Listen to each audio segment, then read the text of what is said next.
નમસ્કાર, આપ જોઈ રહ્યા છો ન્યૂઝ 18 ગુજરાતી. હું છું સિદ્ધાર્થ ધોળકિયા. વડોદરા શહેરથી મહત્વના સમાચાર. વડોદરા શહેરમાં ફરી અસામાજિક તત્વોનો આતંક જોવા મળી રહ્યો છે. હરિનગર બ્રિજ પાસે અજાણ્યા યુવકે જાહેરમાં આતંક મચાવ્યો. પથ્થર વડે બાઇકમાં તોડફોડ કરી બેફામ ગાળો બોલી હતી. વિસ્તારને બાનમાં લીધો હતો. મહિલા સમજાવવા જતા તેના પર પણ હુમલાનો પ્રયાસ કર્યો. સમગ્ર ઘટનાનો વિડીયો સોશિયલ મીડિયામાં હાલમાં વાયરલ થઈ રહ્યો છે. ફરી એક વખત કાયદા વ્યવસ્થા બગડતું જોવા મળી રહ્યું છે વડોદરા શહેરની અંદર. ફરી એક વખત એ સવાલો ઊભા થઈ રહ્યા છે કે પોલીસની કામગીરી જે છે તેનો ડર કેમ નથી રહ્યો આ અસામાજિક તત્વોમાં. લોકોનું ત્યાં સુધી કહેવું હતું કે જે વ્યક્તિ છે તે લુખ્ખા તત્વ તરીકે અનેક વખત ચર્ચામાં આવી ચૂક્યો છે, પરંતુ કોઈ પણ કાર્યવાહી કરવામાં નથી આવતી. સવાલ લોકો ઉઠાવી રહ્યા છે કે શું પોલીસને પણ ડર લાગી રહ્યો છે કે પછી તેમની જ રહેમ નજર હેઠળ આવા લુખ્ખાઓ વડોદરાની અંદર ફરી રહ્યા છે. સંસ્કારી નગરી તરીકેની ઉપમા મળેલી હોય અને ત્યાં આગળ આવા સંસ્કારી વર્તન જે છે તે જોવા મળી રહ્યા છે. વધુ માહિતી ન્યૂઝ 18 સંવાદદાતા હાર્દિક પાસેથી મેળવીશું. હાર્દિક, આજે સમગ્ર ઘટના ઘટી છે, ક્યારની છે, શું પગલાં લેવામાં આવ્યા છે, શું હતી સમગ્ર ઘટના? બિલકુલ સિદ્ધાર્થ, તમે જાણો છો પ્રમાણે કે વડોદરા શહેરમાં છેલ્લા ઘણા દિવસોથી તોફાની તત્વો જે છે તે બેફામ બન્યા છે અને આ તોફાની તત્વો પોલીસને ગાંઠતા નથી તો સામાન્ય લોકોને પણ ગાંઠતા નથી. હવે નવાયાર્ડ બાદ હરિનગર વિસ્તારમાં આજે માથાભારે શખ્સ છે તેની જે કરતૂત છે તેની વિડીયો એક રાહદારીએ ઉતારીને સોશિયલ મીડિયામાં વાયરલ કર્યો છે. હરિનગર બ્રિજ પાસે એક શખ્સ જે છે તે બેફામ બન્યો હતો.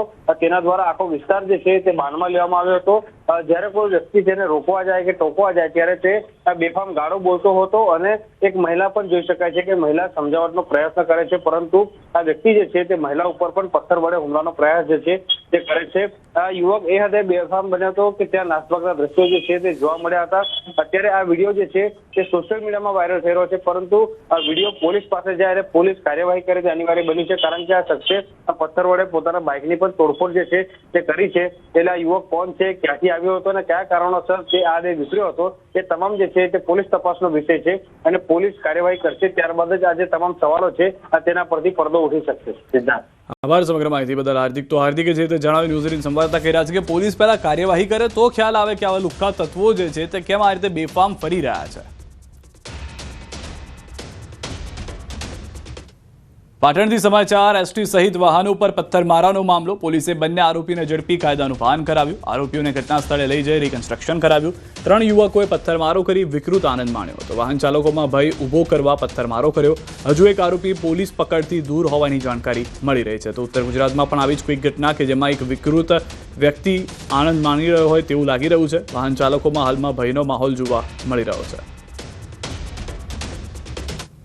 આ બે આરોપીની ધરપકડ કરવામાં આવી છે. તેની પૂછપરછમાં એવું ખુલવા પામેલ છે કે પોતાનો વિકૃત આનંદ સંતોષવા માટે અને રાત્રિના સમય દરમિયાન હાઈવે રોડ ઉપર જે રાહદારીઓ અને વાહન ચાલકો પસાર થાય છે તેમાં ભયનો માહોલ ઊભો કરવા માટે તેમણે છૂટા પથ્થરમારો કરી અને કાચની તોડફોડ કરેલ છે. સુરતમાં એમડી ડ્રગ્સ અને બ્રાઉન હેરોઇનનો જથ્થો ઝડપાયો છે. એક આરોપી 2 લાખના મુદ્દામાલ સાથે ઝડપાયો છે. 5.21 લાખ ગ્રામ એમડી ડ્રગ્સ ઝડપાયું છે. 52,000થી વધુની કિંમતનું ડ્રગ્સ ઝડપાયું છે. ઉપરાંત 5.53 ગ્રામ બ્રાઉન હેરોઇન પણ જપ્ત થયું છે. બ્રાઉન હેરોઇનની કિંમત 1.10 લાખ રૂપિયા છે. ડ્રગ્સનો જથ્થો આપનાર વોન્ટેડ જાહેર કરાયો છે. પોલીસે કાયદેસરની કાર્યવાહી હાથ ધરી છે.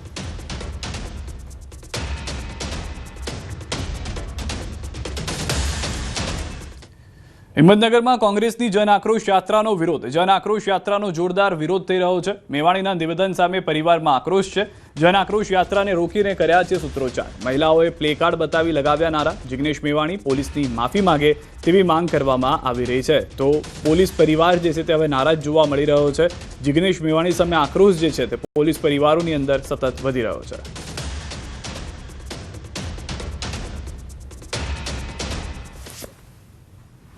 રેલીમાં ભેગા થયા છે. જે જિગ્નેશભાઈએ જે શબ્દો વાપર્યા, એમને કીધું કે પોલીસના પટ્ટા ઉતારી દઈએ, એ ખોટું છે. અમને એ વાતથી વિરોધ છે. અમે એના માટે અહીં આવ્યા છીએ. આજે અહીં રેલીમાં ઉભા હતા તો જે એમના કોંગ્રેસના કાર્યકર્તા એમને બી અમારી ઉપર ખુદ મારી ઉપર ધક્કામુક્કી કરી છે. એમને બધી લેડીઝોને અમારા બેનરો ફાડી દીધા. રાત દિવસ નોકરી કરે છે. એ દિવાળી પર બી અમારી જોડે નથી હોતા. ફેમિલીને ટાઈમ નથી આપતા. અમે બીમાર હોઈએ, મારા છોકરા બીમાર હોય તો એમને ટાઈમ નથી હોતો અમારા માટે. હાલ બી એમની રક્ષા માટે એમની સાથે છે, તો પછી એમને એ શબ્દ વાપરવાના ક્યાં આવે છે? આજે પોલીસ પરિવાર બધા ભેગા થયા છે. પોલીસ પરિવારના બધા પરિવાર છે અને જિગ્નેશ મેવાણીનો જે બીભત્સ વર્તન છે, બીભત્સ વર્તનમાં એમને જે પોલીસ પટ્ટા ઉતારવાની વાત છે, એ બીભત્સ વાતો છે અત્યારે હાલ, એ વાત એમને કરવી જ ના જોઈએ. અમારે કોંગ્રેસ પાર્ટીથી કોઈ વિરોધ નથી. જે પોલીસ પરિવાર વિશે વારંવાર આવી રજૂઆતો કરે છે, વારંવાર આવું બેબસ વર્તન કરે છે, એ વ્યાજબી નથી. તો દ્રશ્યો પણ આપ જોઈ રહ્યા છો. જન આક્રોશ જે છે તે હવે જોવા મળી રહ્યો છે. અમિત ચાવડા ત્યાં ઉપસ્થિત હતા, એ દરમિયાન પોલીસ પરિવાર ત્યાં આગળ પહોંચે છે. જન આક્રોશ જે આખી રેલી જઈ રહી હતી તેનો વિરોધ કરવામાં આવે છે. કોંગ્રેસ તરફથી જન આક્રોશ વિરોધી ચલાવવામાં આવી રહ્યું હતું ને એની સામે જ વિરોધ જોવા પોલીસ પરિવારનો મળી રહ્યો છે. મેવાણીના નિવેદનનો જોરદાર વિરોધ છે. માફી માંગે તે પ્રમાણેની પણ માંગ પ્રાથમિક રીતે ઉઠી હોવાની જાણકારી મળી રહી છે.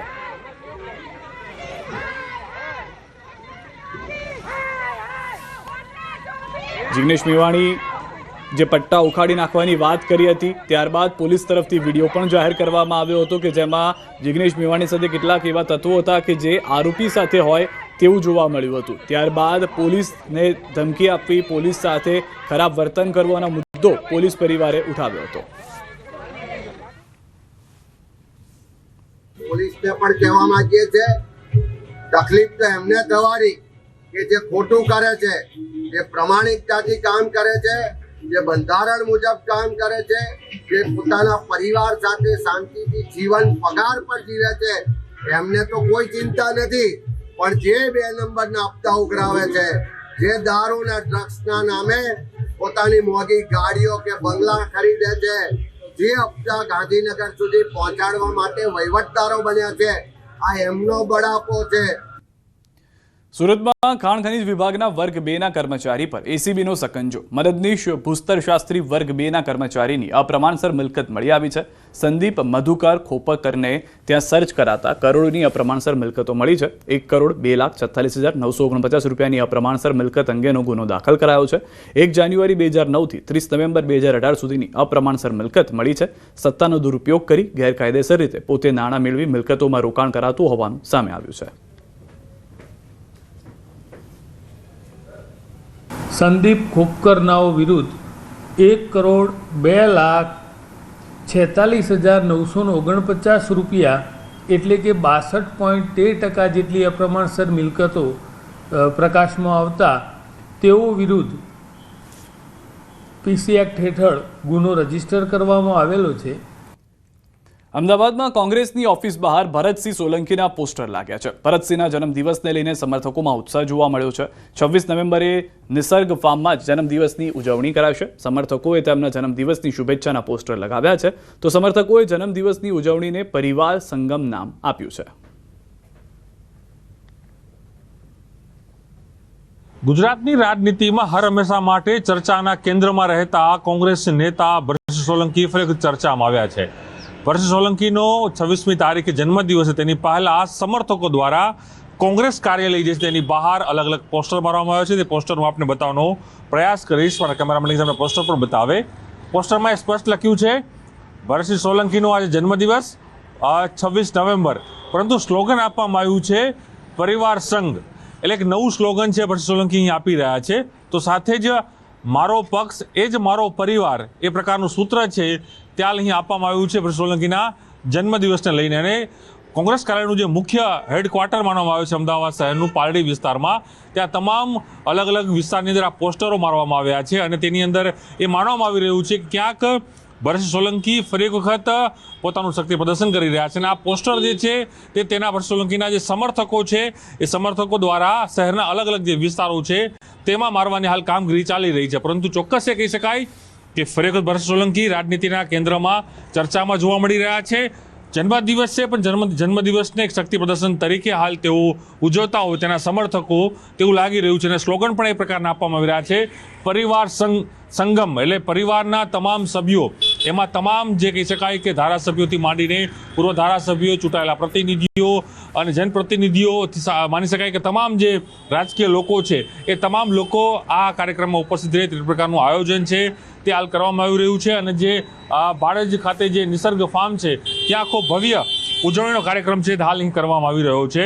ચોક્કસ એ માની શકાય કે જે એક શક્તિ પ્રદર્શન તરીકે સમર્થકો આ પરિવાર સંગમને જોઈ રહ્યા છે. તો સાથે જ ફરી વખત ચર્ચાના કેન્દ્રમાં કોંગ્રેસના જે આ વરિષ્ઠ નેતા છે તે હાલ અહીં જોવા મળી રહ્યા છે. હવે જોવાનું રહે છે કે આ પોસ્ટરનું મહત્વ શું છે, કારણ કે શું સંકેત ભરત સોલંકી આપવા માંડી રહ્યા છે. કારણ કે જે રીતે કહી શકાય કે એક દિગ્ગજ નેતા ભરત સોલંકી છે. ભરત સોલંકી પોતાના જન્મદિવસે હર હંમેશા અલગ રીતે ઉજવતા હોય છે, ત્યારે પોતે પોતાના જન્મદિવસ પોતાના સમર્થકો સાથે જ્યારે ભરત સોલંકી ઉજવી રહ્યા છે, ત્યારે એક નવો ચર્ચાનો વિષય છે. આજે અહીં આ પોસ્ટર બની ગયા છે.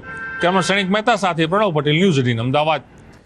સુરતમાં વરાછા રોડના ગરનાળાથી સુરત સ્ટેશન તરફ જતા 200 મીટરના વન વે રોડને બંધ કરવાનું જાહેરનામું. 200 મીટરનો રસ્તો આજથી અચોક્કસ સમય માટે બંધ.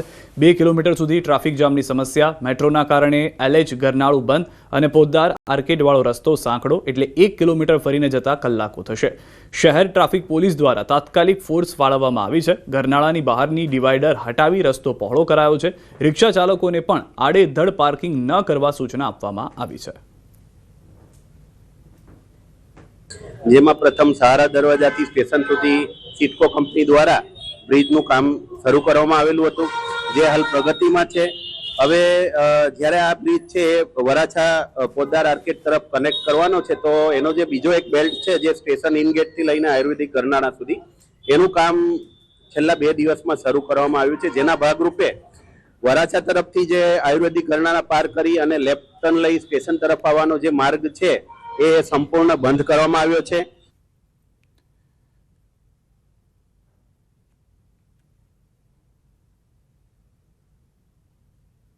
બે કિલોમીટર સુધી ટ્રાફિક જામની જે સમસ્યા છે તેને નિવારણ કરવા માટેના પ્રયાસ પણ કરવામાં આવી રહ્યા છે. ટ્રાફિક પોલીસ ફોર્સ વધારી દેવામાં આવી છે. સુરત શહેરને 974 કરોડના ખર્ચે તાપી નદી પરનો નવો બેરેજ મળશે. ગુજરાત સરકારે દક્ષિણ ગુજરાતમાં તાપી નદી પર રૂંડ ભાઠા રૂટ પર એક નવો બેરેજ બાંધવાનું નક્કી કર્યું છે. આ પ્રોજેક્ટનો ખર્ચ કેન્દ્ર સરકાર 60%, જ્યારે રાજ્ય સરકાર અને સુરત મ્યુનિસિપલ કોર્પોરેશન મળીને 40% ભોગવશે. આ બેરેજના નિર્માણથી સુરત શહેરને પીવા માટે 19.60 MCF જેટલું વધારાનું પાણી ઉપલબ્ધ થશે. દેશની સૌથી ધનિક મહાનગરપાલિકા સુરત અને સુરત મહાનગરપાલિકા તેમના શહેરમાં રહેતા લોકો માટે કંઈક અલગ કામગીરી કરતી હોય છે. ખાસ કરીને સુરતના મધ્યમાંથી પસાર થતી તાપી નદીમાં 10 અથવા 20 વર્ષ ચાલે એટલું પાણી દર વર્ષે વહી જાય અને દરિયામાં ભળી જતું હોય છે. તેને લઈને એક આયોજન કર્યું છે. શું આયોજન છે? સુરતના પ્રથમ નાગરિક મેયર પાસે આપણે જાણવાનો પ્રયાસ કરીશું.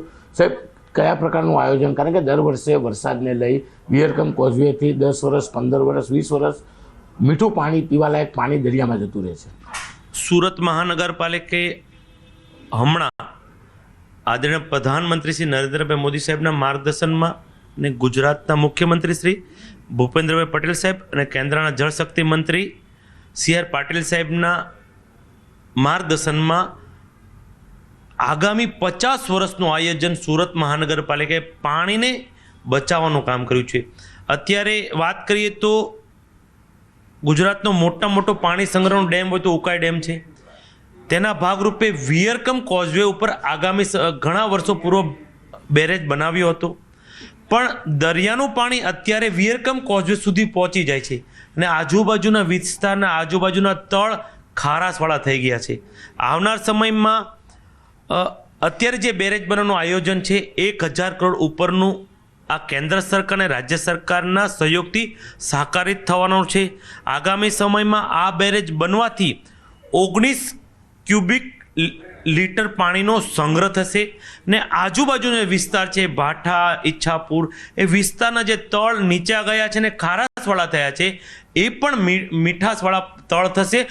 આ હતા સુરતના મેયર. તેમણે સીધું કીધું એમ 1000 કરોડ કરતાં વધુનો બેરેક બનશે અને આ બેરેક બનવાથી ફાયદો શહેરની આજુબાજુ વિસ્તારમાં કે જ્યાં દરિયાની ખારાશ પહોંચી છે ત્યાં જળસ્તર ઊંચા આવશે, ખારાશ ઘટશે અને દર વર્ષે વિયરકમ કોઝવેથી હજારો લીટર પાણી જે દરિયામાં જતું હોય તે અટકાવવામાં સફળતા મળશે. સાથે સાથે 50 વર્ષ સુધી સુરતના લોકોને પીવાનું પાણી આમ તો મળે જ છે, કોઈ અછત નથી, પણ 24 કલાક મળી રહે તે માટેનું આ એક આયોજન કરવામાં આવ્યું છે અને આયોજન આગામી 3 વર્ષમાં પૂર્ણ થશે. કેમેરામેન જીગર ગુગલ સાથે કીર્તેશ પટેલ, ન્યૂઝ 18 ગુજરાતી, સુરત. યુથોપિયામાં ફાટેલા જ્વાળામુખી અંગે હવામાન વિભાગનું નિવેદન. હેલી ગબ્બીના કારણે સર્જાયું છે વાદળ. ભારતના હવાઈ ક્ષેત્રમાં ભારતના આકાશમાંથી સાંજે 7:30 સુધી પસાર થશે. સતત જ્વાળામુખીના વાદળોનું ઓબ્ઝર્વેશન કરાઈ રહ્યું છે. જ્વાળામુખી ફાટતા રાખનું વાદળ 14 થી 15 કિલોમીટર સુધી આકાશમાં પહોંચ્યું હતું. તો ભારત પરથી પણ આ વાદળ પસાર થતું જોવા મળશે. અનેક ફ્લાઇટ્સ, અનેક હવાઈ માર્ગને પણ તેના કારણે તકલીફ થઈ શકે છે.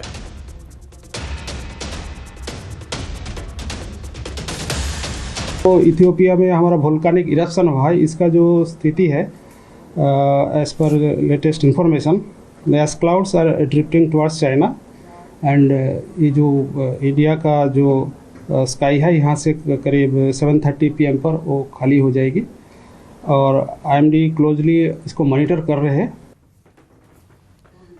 ઠંડીને લઈને હવામાન વિભાગની આગાહી આગામી 7 દિવસ તાપમાન યથાવત રહેશે. રાજ્યમાં ઉત્તર પૂર્વના પવન ફૂંકાઈ રહ્યા છે. અમદાવાદનું લઘુત્તમ તાપમાન 19 ડિગ્રી રહેવાની શક્યતા છે. આજે નલિયાનું લઘુત્તમ તાપમાન 11 ડિગ્રી નોંધાયું છે. जो मिनिमम तापमान है वो कोई बड़ा बदलाव नहीं रहेगा अगले 7 दिन तक, 25 से नवंबर से लेकर 1 दिसंबर तक. और जो कोस्टल का पवन का दिशा अभी है, उत्तर और दक्षिण गुजरात के जो तटीय क्षेत्र है इसमें जो पवन का दिशा है मेनली उत्तर से उत्तर पूर्व दिशा से है. अहमदाबाद का आज का फोरकास्ट है मेनली क्लियर स्काई रहेगा और जो मिनिमम टेम्परेचर है 19 डिग्री सेंटीग्रेड के आसपास रहने का पूर्वानुमान दिया गया है. और जो आज हाईएस्ट टेम्परेचर या मिनिमम टेम्परेचर रिकॉर्ड हुआ है वो है नलिया में 11 डिग्री सेंटीग्रेड. આજથી ભગવાન ભદ્ર વિશાલના દરવાજા બંધ કરાશે. શિયાળાની ઋતુને જોતા દરવાજા બંધ કરાશે. ભગવાન બદ્રી વિશાલના મંદિરને રંગબેરંગી ફૂલો અને રંગબેરંગી રોશનીથી શણગારવામાં આવ્યું છે. ભગવાન બદ્રી વિશાલના દરવાજા બપોરે 2:56 બંધ થશે. બદ્રીનાથ ધામની એક અદ્ભુત તસવીર સામે આવી છે. દરવાજા બંધ થાય તે પહેલા બદ્રીનાથ ધામને ભવ્ય રીતે શણગારવામાં આવ્યું છે. ભગવાન બદ્રી વિશાલના દ્રશ્ય દરવાજા જે છે તે બપોરે 2:56 બંધ થયા બાદ શિયાળાની ઋતુને લઈને બંધ કરવામાં આવી રહ્યા હોવાનો નિર્ણય છે.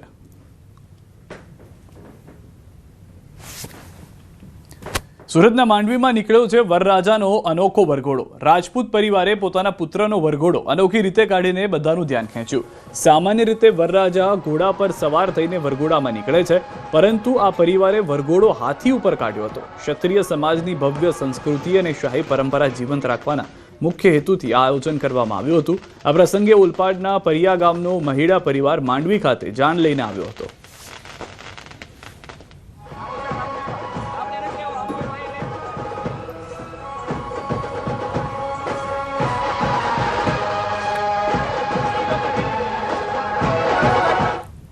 હાલ રોકાઈશું એક વિરામ માટે.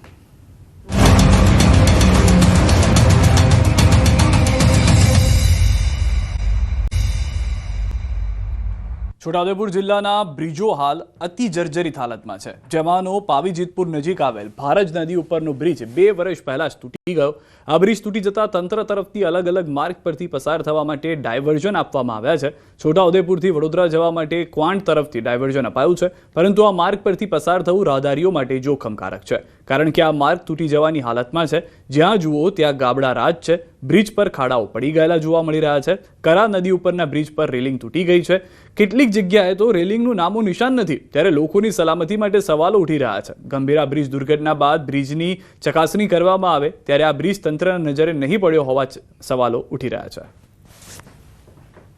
કરા નદીના બ્રિજ ઉપર થઈને જવાના લીધે જે વાહનોની જે લોડિંગ ના કારણે પણ આ પુલને ખૂબ નુકસાન થયેલું છે. અને આ રેલિંગની અંદર ત્યાં ખરેખર શરમ આવી જોઈએ કે ત્યાં વાંસ આડા મૂકવામાં આવે છે. અમારે દિવસના 4 ધક્કા તો સ્કૂલ જવા આવવા માટે થાય છે આ બ્રિજ પરથી, જે ઘણા સમયથી કકડદત થઈ ગયો છે. એની રેલિંગો પણ તૂટી ગઈ છે.